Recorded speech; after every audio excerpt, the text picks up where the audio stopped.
Pozdravljeni! V novem letu začenjamo z novim sklopom komentarja novic, kjer bomo redno spremljali, kaj se je dogajalo v svetu Formule 1, seveda v tistem krajšem tedenskem obdobju. Poglejmo, kaj se je zgodilo seveda v preteklih dneh.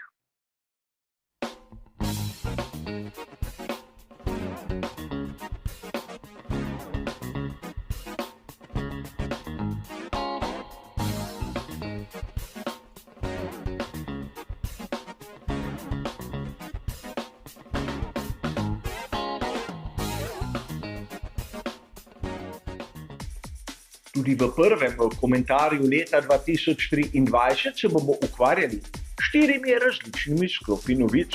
In kot običajno, bližnjice do originalnih člankov bodo navedene v opisu. A tokrat bi vas rad opozoril, da nekatere izmed citiranih novic so bile objavljene še lani, kar je nekako logično. Naš komentar novic približno zavzema vse tisto, kar se je zgodilo v tednu dni. In teden dni od danes je bilo še leto 2022. A verjamem, da nič zato, važno je, da so novice zanimive. In da bomo takoj razumeli, zakaj se je šlo, je najbolje, kar da pogledamo našo prvo novico.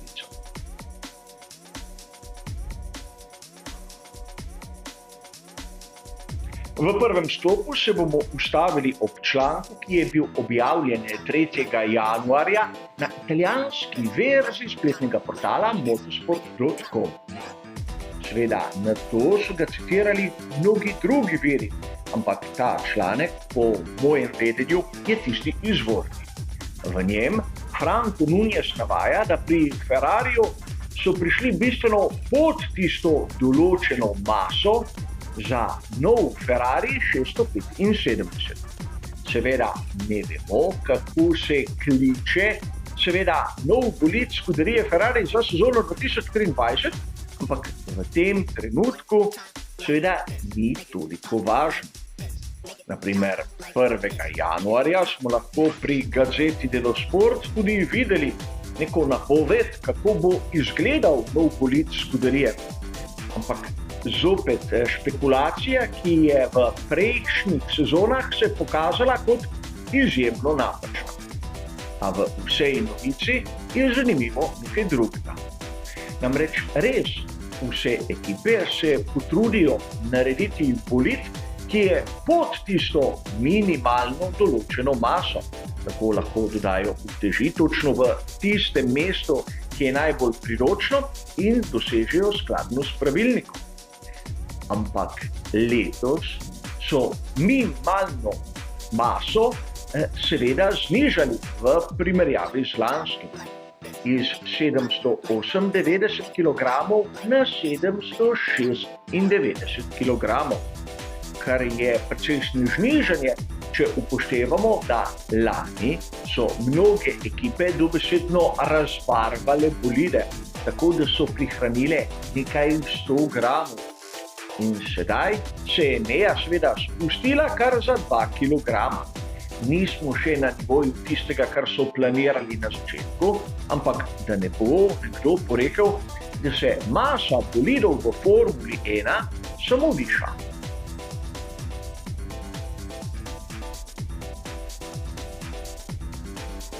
V našem drugem sklopu se bomo pa ustavili ob izjavi bivšega voznika skuderije Ferrari.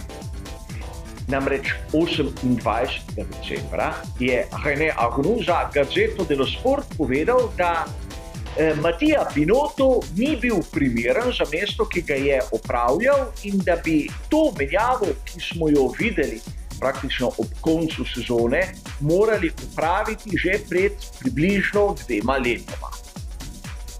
In kdor sledi mojemu kanalu, zagotovo ve, da sam nikoli nisem bil med zagovorniki dela Mattija Binotta. In do njega sem bil pogostokrat kritičen.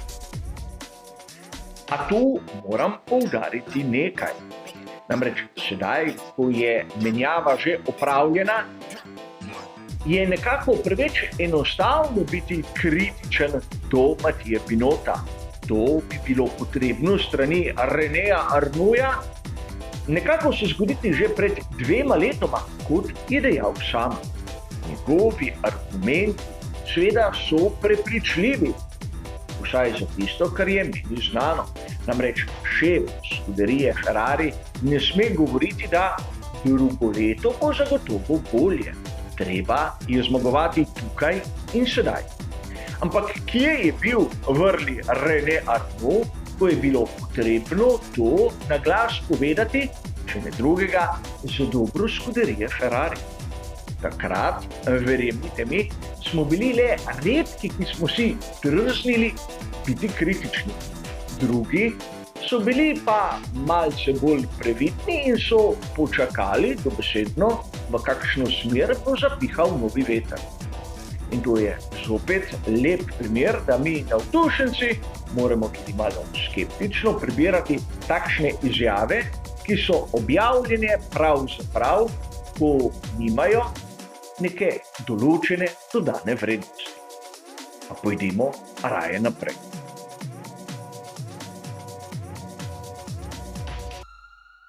V našem tretjem sklopu se bomo ustavili pri članku, ki je bil objavljen na italijanskem portalu F1 Analisi Tecnica.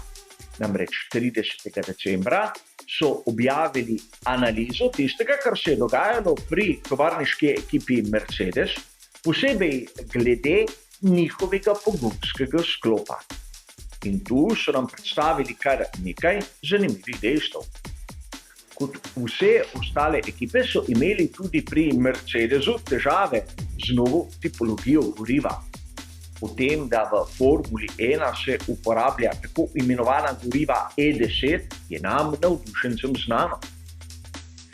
Ampak pogonski sklop Mercedes je v sezoni 2022 se res izkazal kot najbolj zanesljiv, nismo pa prepričani, da je bil tudi najboljši, najmočnejši, najvarčnejši. Namreč prav težave pri bolidu dvojni V13 so lahko zakrile marsikatero pomanjkljivost. Namreč pri oddelku v Brixworthu so v sezoni 2021 napeli vse moči in praktično pripravili pogonski sklop za teklo sezono 2022. In seveda, zgodilo se je, da sam bolid je imel kar nekaj aerodinamičnih težav. Govorimo o skakljanju in odbijanju. In verjetno je marsikdo izmed vas opazil, da na primer Lewis Hamilton je imel težave, ko je po končani dirki izstopil iz samega bolida. Ampak malo kdo izmed nas je si predstavljal, da podobne udarce je dobival tudi pogonski sklop. Namreč bolid Formule 1 je sestavljen tako, da motor z notranjim izgorevanjem je nosilni element in v bistvu je direktno pritrjen na šasijo. Torej, vsak udarec, ki ga je dobil voznik, je posledično bil prisoten tudi na teh elementih. Torej, pri samem Mercedesu so morali biti tudi malce varčni. Niso smeli iti na polno, kajti to bi pomenilo ob vseh vibracijah, ki so posledice udarcev, tudi večjo možnost, da bi se kaj zlomilo. In to je zopet nek zorni kot, o katerem mi, navdušenci, verjetno nismo razmišljali, seveda govorim za povprečnega sledilca. Ampak sedaj vidimo v vse, kaj se morajo spuščati inženirji, ki skrbijo za bolid Formule 1. Kako je vse skupaj povezano in kako lahko neka aerodinamična težava spremeni tudi naprimer vse nastavitve na tipično mehanskih komponentah.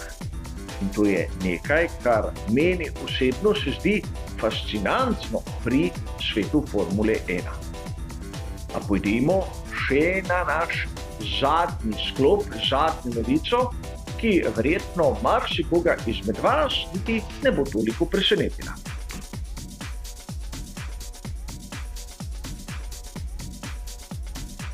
V našem zadnjem stopu se bomo ukvarjali z izjavo Maxa Verstappena, ki smo jo lahko zasledili 3. januarja na spletnem portalu motorsport.com.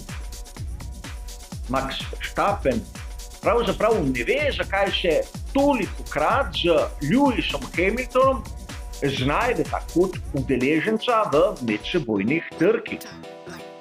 In verjetno tu je treba dodati, da ukolikor bi nekaj podobnega dejal o na primer Nikolaju Latifiju, bi bil tudi marsikdo izmed nas, navdušencev, začuden.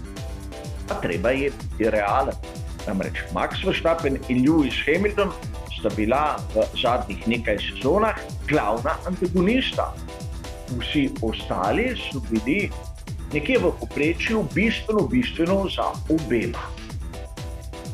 In treba je dodati še nekaj. Karakter obeh voznikov je pač takšen, da hočeš nočeš pripelje do trka. Namreč, če imamo po eni strani Maxa Verstappena, ki je izjemno agresiven in lahko bi dejali celo krvoločen, je Lewis Hamilton po drugi strani izjemno pretkan in rahlo spletkarski. Namreč, če Max Verstappen je voznik, ki kolikor se mu ponudi priložnost, ne bo preveč razmišljal, je Lewis Hamilton tisti, ki lahko nalašč pusti malce odprta vrata do tistega trenutka, ko njegov zasledovalec se hoče pognati skozenj. In seveda, ko je Max nekje na polovici, lahko Lewis vrata lepo zaloputne. In nekaj takega smo videli na primer tudi 2 sezoni od tega na veliki nagradi Italije, ampak še bi lahko naštevali mnoge primere, kjer je prišlo do trka med Maxom in Lewisom. A to, da je Max Verstappen seveda pogostokrat udeležen v takšnih in drugačnih trkih, seveda ni novost. Zakaj so ga nekateri novinarji na začetku kariere sploh imenovali Crashtappen? Seveda, Max se ni spremenil, a v zadnjih letih je imel samo enega nasprotnika. In to je Lewis Hamilton, zato med njima je bilo v zadnjem obdobju toliko trkov. Enostaven odgovor na ne preveč kompleksno vprašanje. In tudi tako prišli smo do konca našega prvega komentarja novic v letu 2024. Hvala za vašo pozornost in nasvidenje.